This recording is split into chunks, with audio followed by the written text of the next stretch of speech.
adalah bagaimana mengontrol anak. Karena kontrol itu tidak akan pernah efektif digunakan kepada anak.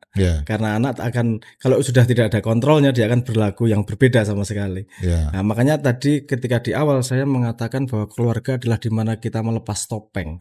Artinya di ruang keluarga itu orang tua punya kewajiban untuk memberi ruang kepada anak untuk bisa berbicara apa saja dan melakukan kesalahan apa saja, tapi diomongkan.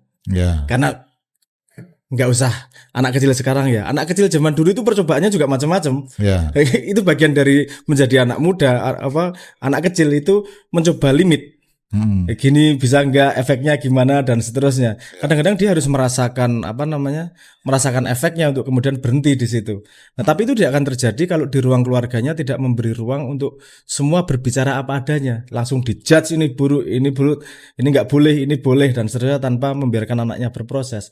Mungkin sebagai society kita mulai harus lebih dewasa bahwa orang tua tidak punya full otoritas terhadap anak sebenarnya, tapi adalah partner dalam tumbuh bersama.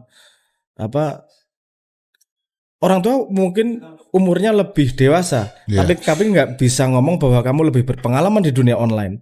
Kan gitu. Itu salah satu poin ya. Artinya bahwa framework itu jadi lebih efektif kalau orang tuanya pandangannya bukanlah dia yang mengontrol, tapi mengeksplorasi dunia bersama-sama. Dan kebetulan itu yang, kalau pendidikan orang tua, yang itu yang dilakukan ayah kepada saya. Tidak pernah memperlakukan saya sebagai murid atau sebagai orang yang harus dikontrol, tapi teman diskusi. Saya bahkan ada beberapa yang beliau tahu bahwa saya akan nabrak tembok, misalnya didemin aja. Biar nabrak dulu, biar merasakan bahwa ada. Dan saya melakukan itu pada anak saya. Ketika dia naik pohon, saya tahu ini licin dan seterusnya, saya biarin aja nunggu dia jatuh. Tapi saya memastikan bahwa ketika jatuh saya tangkap. Aman itu. Tidak punya kerusakan permanen dari percobaan dia. Saya memastikan itu aja.